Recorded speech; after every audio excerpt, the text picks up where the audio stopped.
Thank you for tuning in to another episode of Kristen's Corner. This is State Senator Kristen Phillips-Hill. And for this episode, I'm really happy to be joined today by Mike Keiser, who serves as the District Executive for PennDOT's District 8. Welcome, Mike. Well, thanks for having me. So, Mike, for our listeners who are not familiar with District 8, could you walk us through what counties your district covers and what your responsibilities are with PennDOT? Sure. We have a very large district. In fact, it's the largest district in Pennsylvania. It's 8 counties. So if you go across the Maryland line, we have Lancaster, York, Franklin, Adams, and then we go up through into Cumberland, Perry County, Dauphin, and Lebanon.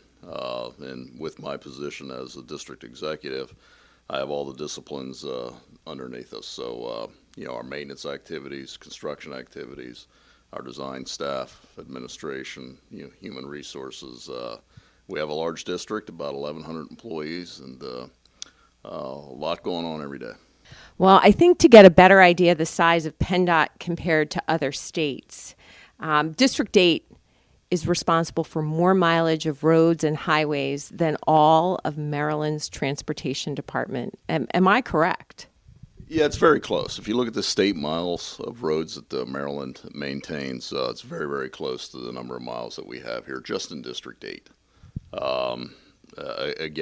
Maryland has a lot of different issues to deal with. They got the D.C. area. They do a little bit different work in terms of snow removal. The winters are just a little bit different. People don't realize it, but 4 or 5 degrees in a snow event makes a big difference compared to the ice versus some rain and things like that. But we get compared to Maryland a lot since they're adjacent to us. Of course, we have I-83 that connects the 2 states.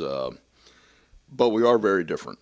I can tell you in terms of funding, for example, we both have, funding for our roadways that come out of liquid fuels. A lot of Maryland's secondary roadways, they call them county roads in Maryland.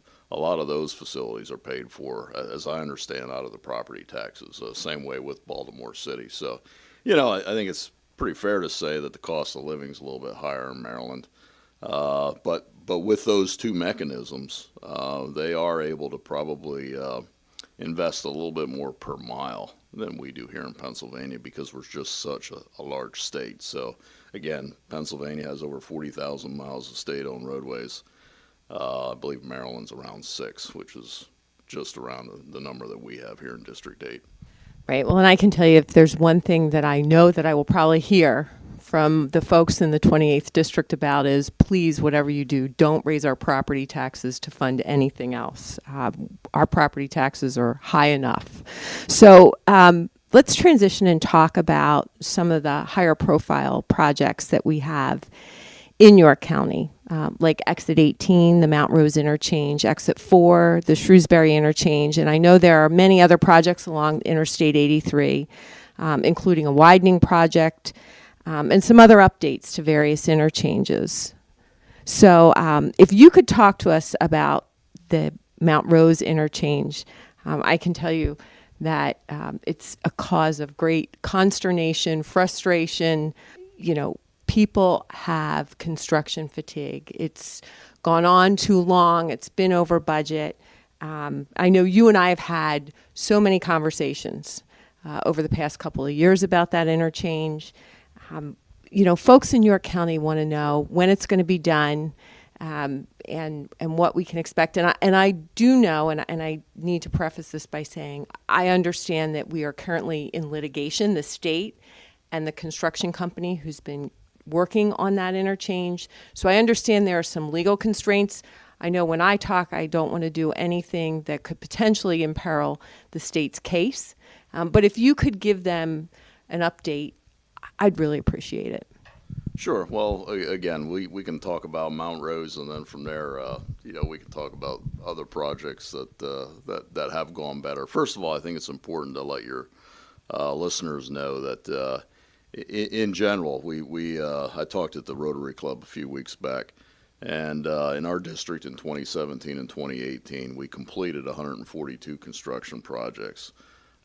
Just 3 of those out of the 142, so you're talking about a 1.5% or so, fell into the category where the contractor fell behind and we had to assess liquidated damages. So it's not the normal way we like to see our projects go.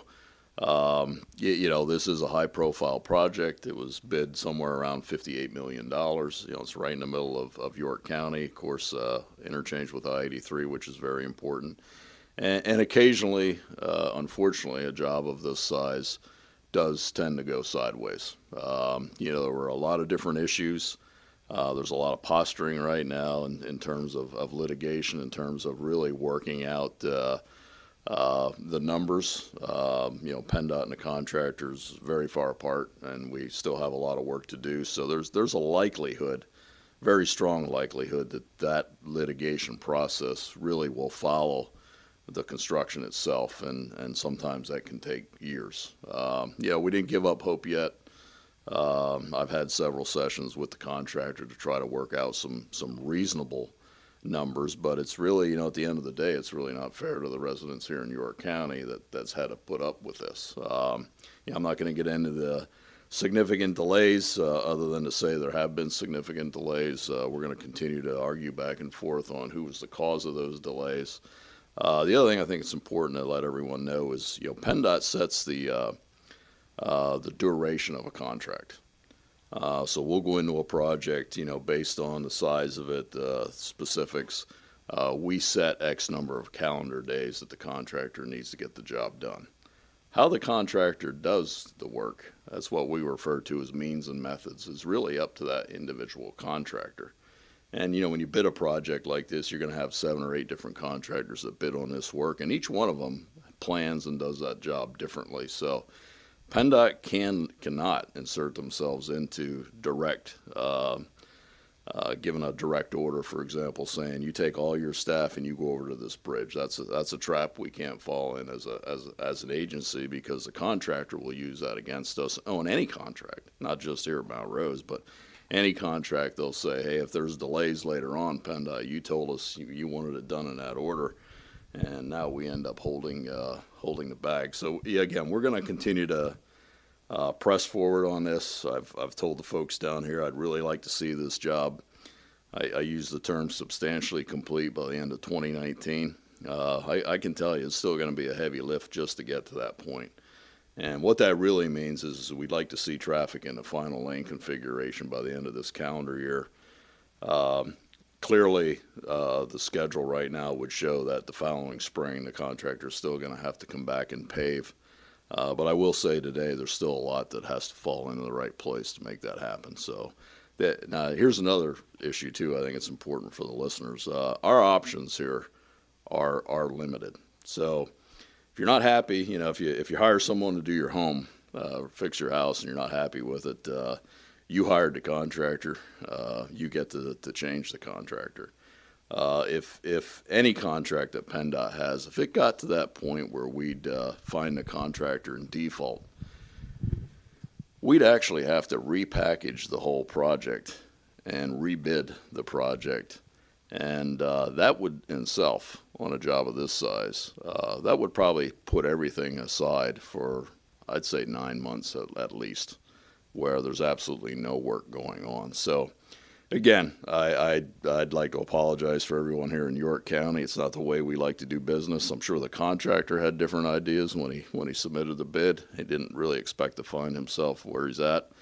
But the two of us really need to work together and get this job done, and that's what we're doing. And I certainly appreciate that. And, it's like everything else, we're going to keep everlastingly at it until we can get completion. I think for a lot of folks who are listening, I think the important thing is, what are the lessons we've learned? We're now involved with the Exit 4 interchange in Shrewsbury. I think there is a huge sense in the York County community that we want to learn from the mistakes, the challenges from Exit 18, and we want to assure that those same things don't happen with the Exit 4 interchange. So can you talk a little bit about where we're going with Exit 4 and what we can expect? And, certainly I've said it. I know that you agree with me when I've said that we like it done on time and on budget. So just your thoughts on Exit 4. Yeah, well, first of all, again, I think there's at least a conversation that you need to have when a contractor comes in from out of state. Now again, the contractor on exit 18 really just came from our neighboring state, but when that happens, obviously the contractor from out of state doesn't quite have all the relationships that a Pennsylvania contractor would have. And again, the benefit for the residents of Pennsylvania and specifically York County, the low bid process does give you the best value in terms of the cost. Uh, and it's a competitive environment. You know, I can tell you just on that job alone, the first three contractors, when we looked at the bids, were all within 2% of each other. So, you know, one item number here, one item number there, you know, an extra dollar for a ton of bituminous, that may cost the contractor being the low bid. Uh, Getting back to when you're from out of state, you don't necessarily have all those relationships. So again, it's a pretty long process when you bid a contract. There's a process then where you get out and you negotiate with subcontractors, suppliers, you know, a source of material. And, you know, again, I think just getting started on this job, contractor appeared to struggle to put all those items in line. Uh, Also, unfortunately, this one isn't the contractor's fault at all, but in Pennsylvania, you hear an awful lot about utility issues. You know, we have a lot of roads, as I said earlier. There were utility delays on this job, so right out of the gate, I think it was about 159 days or so that we had to add to the contract because simply the utilities weren't able to move out of the way. So, you know, moving forward, I think it's always good to have discussions on what can we do to improve our process. You know, there's federal regulations out there that I think we got to be careful with. You may hear from contractors that would suggest, you know, how about if there's an incentive, for example, for a Pennsylvania contractor when you're doing Pennsylvania work. I think that's a conversation that needs to happen, but I'd also tell you that most of our contractors here in Pennsylvania also work across the line. So you got to be a little careful on you know, are you going to drive another state adjacent to us to make the same? You know, for us, again, I think it's a matter of once we see a schedule really significantly starting to slide, what can we do to get in there and try to correct that? So again, the Exit 4 project is about a $30 million project. You know, Kinsley was a low bidder right here in York County. I think they're going to obviously do everything in their power to make sure that job goes well. PennDOT's going to be right there with them as a partner because, again, we want to show the people in York County that there's a right way to do business. And while we had one project that went sideways overall, I think the contractors do a good job for us. We just got to make sure we manage this, and we will, to make sure it's successful. That's certainly very reassuring, and I appreciate that. There are a lot of other projects being proposed on the list of projects here in York County. We're talking about widening Interstate 83 north of Route 30, and a few other things are in the pipeline. Want to just share a few updates on those projects? Sure. First of all, just from an asset management standpoint, we have several resurfacing projects underway. We had a project we resurfaced I-83. Majority of that was completed last year. That started just north of Shrewsbury there. Went up to about milepost 10. Contractor just about had that finished last year. Had to come back and do a few more miles this year, so that job's about wrapped up. We bid another contract then that begins at the milepost 10, same limits of this work, and that's going to take us all the way north to the limits of the Mount Rose Avenue project. That was about a $15 million project, as I recall. J.D. Ekman was a low bid contractor on that, and again, you know, weather factors into our ability to get a lot of production done during the construction season. Of course, all your listeners understand that last year was quite a challenge with the weather we have. But if we get even an average year this year, I feel pretty comfortable that that second resurfacing job would be completed by the end of the calendar year. So now we're going to have a very good pavement on I-83 south of the Exit 18 project. Going north, we really have a larger project that we would have liked to work on for a number of years. Was really made possible with Act 89, but the North York widening project. So when you look out after all the improvements, what we expect to spend, that's a job that's north of $300 million. Last time I looked at the estimate, it was about $323 million. It would be the full reconstruction of I-83, which the pavement we have out there is old. It's nice to have these resurfacing projects, but at some point in time, you really got to replace the original pavement that was out there. So this will be a full reconstruction. It'll add a lane in each direction. It's going to update our interchanges at 19 at Route 30 and North George Street, which is exit 22. It'll update all those interchanges. It'll actually provide a median in the middle, where right now you just have, if you sway across that yellow line, you're immediately touching the barrier. So, very large project. It has a lot of significant environmental issues that we need to work through. That's where we're at right now in the process. Mill Creek, there's a lot of flooding with Mill Creek, so we're going to have several projects ahead of the larger construction projects, so maybe I can talk about that for a little bit. Under contract right now, we have a project that will widen the left turn lanes westbound 30 to get on North Hills Road. That's an area that quickly exceeds the capacity there, and if you want to turn on North Hills Road and your bumper's out on Route 30, that's an uncomfortable position to be in. So that work will be wrapped up here pretty quickly this year.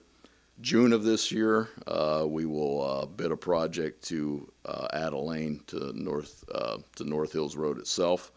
Again, if you're heading north on 83 and you want to go east on 30, that's a pretty high move there. So we're going to finish that project. We did a little piece of that earlier a few years back, but this would be from Industrial Road up to Route 30. And then, 2020 is just around the corner here. 2020, we have a project that we'd like to bid to improve and actually relocate the northbound on-ramp at exit 22. Currently off North George Street, you have a very tight radius on the on-ramp. You come out on 83, and there's very little, if any, acceleration lane there to merge in with traffic. I'm sure everyone in the area is very familiar with that. This project will actually push our new northbound on-ramp about a half mile up the road on North George Street. It'll be meet current designs. We'll have a very long acceleration lane, and when we do work like that, we're going to take an opportunity to pave the main line as well. So that's going to help us in a number of reasons. First of all, take care of a safety-related issue, a capacity-related issue. But when we get back with the bigger jobs then later on, that whole movement's going to be taken out of the picture, so it'll be a little easier to construct with that move being pushed up the road a little bit. So that takes us kind of through 2020, and the plan right now would be, again, if we can keep momentum behind the environmental process and also the right-of-way. Let's not forget about that. There's going to be right-of-way impacts for the various property owners along the corridor here. By the end of 2021, we'd like to bid then the first major reconstruction project for the North York widening. When I say major, we're looking at a $85–90 million project, and we would see us doing 3 of those total then to fully address 83 from exit 19 up through exit 22. Wow. So we're going to be facing a lot of construction on the Interstate 83 corridor, all the way from the Maryland line up toward Harrisburg. So I'm sure we will continue to have many conversations going forward about keeping those projects on time, on budget, and mitigating the negative impacts to York Countyans who traverse Interstate 83 to and from work every day, including myself. So I often am on pothole alert, pick up the phone, let folks know up at PennDOT. They're always very responsive to me, so I do appreciate that. Changing up the conversation a little bit, back in 2007, the nation's eyes were opened when the bridge that carried Interstate 35 over the Mississippi River collapsed in Minneapolis. And so that bridge collapse led to the death of 17 individuals. And after that event, Pennsylvania went through a process of looking at its bridges. And what we found out was that we actually had the most structurally deficient bridges in the country. So can you talk a little bit about the percentage of structurally deficient bridges prior to 2014, when we really took that comprehensive look at our bridges? And I can say this, that we have in Pennsylvania the third greatest number of bridges in the entire country, and we have more than 25,000 state-owned bridges. So one of the best things about Pennsylvania is we have beautiful countryside and a lot of small streams and creeks and that necessitate having bridges. So can you talk a little bit about our structurally deficient bridges? Sure. Yeah. First of all, anytime an event like that happens, the transportation agencies across the state, really sit up and pay attention to that. In that particular case, that horrible accident there that resulted in those fatalities. Pennsylvania is a very old state. There's only about 4 other states out there that have a larger network than we do. As you mentioned, we have over 25,000. That's just state-owned bridges, and that's just really state-owned bridges that are over 20 feet in length. And at that time, we had about it was approaching 25% were what we called structurally deficient. Now, that doesn't sound good. I want to make sure that your listeners understand that structurally deficient doesn't necessarily mean the bridge isn't safe. I mean, we obviously do a lot of work in our inspections. What it really means, though, it's an indicator of how much longer that bridge is going to last and how much longer you can carry a legal weight over that bridge. So it's separate than being safe. We certainly wouldn't have a bridge out there that would be in jeopardy of collapsing. That is taken very seriously, obviously. But anyway, it did at least shine the light on the fact that, hey, we have all these structurally deficient bridges. We need to really start focusing on the bridge health, I guess is a good way to say it in Pennsylvania. So at that time, when you look at that percentage, we were north of 6,000 bridges that were structurally deficient across the state. We've worked very hard. We worked before, Act 89 was passed on focusing on bridges. We continue to have, if you look at our program right now, there's still a lot of bridges on there. And I'm really happy to report today that our statewide numbers now are, I believe the last number I saw was around 2,700, somewhere around in there. So we made significant gains in our bridges. Again, there's only so much money. When you tend to focus on the bridges, some of the roadways, maybe didn't see the improvements that we'd like to have. But we do two different measurements of our. We do the bridge count number, and we also do a bridge area, so the deck area.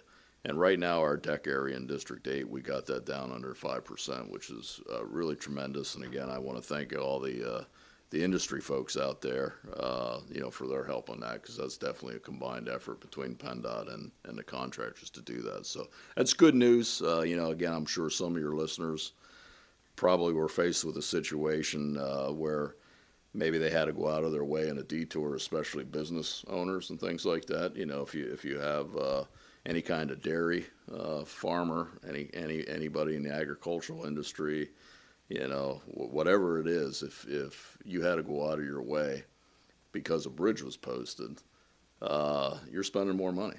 You're buying more gas. So again, Act 89 came into place. We were able to get some more revenues, replace those bridges, and hopefully shorten up some of the folks' commute. Yeah, we certainly have had many of those here in York County. We've got a great number of roads that traverse all kinds of different waterways, under various roads and highways. We even have several bridges that go under PennDOT's jurisdiction. So can you talk to me about what progress we've seen locally to improve our bridges here in York County? Because I think what people may not completely understand it's a bridge, it's on a road, and they think of PennDOT, but many of those bridges are county owned, and the county's responsible for them. So talk a little bit about that, and if you have any of the statistics on deficient bridges in York County and where we are now, as well as where we've been in the past and where we're headed, that'd be great. Sure. I'd like to, first of all, give some credit to the York MPO. I think, again, there's a. And that's the municipal planning organization for those who are listening. And we use a lot of acronyms in government. Yes, yes. So anyway, I want to give those folks, a shout out to make sure they were focusing on the local bridges as well. And that's an area we're still lagging behind on our state bridges. I can tell you that just in York County, PennDOT has 660 bridges that we're responsible for. Again, going back before the focus on the bridges, those SD bridges or poor bridges, that was probably in the neighborhood of more than 150. We've made a lot of progress on that. We're down underneath 71, I believe was the last number I saw. So again, we made a lot of progress there. The local bridges are lagging a little bit behind. So if you look at the full percentages of local bridges, they're going to be a little bit higher than ours. We've done some things here under the current administration. I believe it was roadmap legislation that was passed in 2016. That was some legislation that kind of shifted some money that was going to the state police, out of the liquid fuels funding back to PennDOT over a period of 10 years. That equates to about $2.1 billion. So there's a lot of resources there. We're still early in the process. I think this is year 2. So that's still a small number, but that allows us to do some programs where we can get out there and do some local bridge bundling. We've obviously found out it's like doing your grocery shopping. If you buy in bulk, you can save a little bit of money, and if municipalities allow us, we'll even manage the project for them. Because again, they don't do this very often. If you're a small rural municipality, you really got to educate yourself on the whole process, and then when you're done, you never do it again. So we have that expertise. We're happy to help out. And we're going to continue to look at opportunities to help the locals as well with this. That's fantastic. So I want to thank you, Mike. I really appreciate you taking the time out of your schedule to give local residents here in York County an update on how their tax dollars are being spent to improve our York County infrastructure. And I do want to say thank you. You always take my phone calls, even when I might not be happy. And I often say to folks, don't just complain on Facebook and Twitter. If you have a problem with roads in the 28th district, pick up the phone, call me, call your state representative, because you do take our phone calls, and I always appreciate how responsive you are in trying to find solutions for us. So thank you again. And I want to thank everyone who's tuned in to another episode of Kristen's Corner.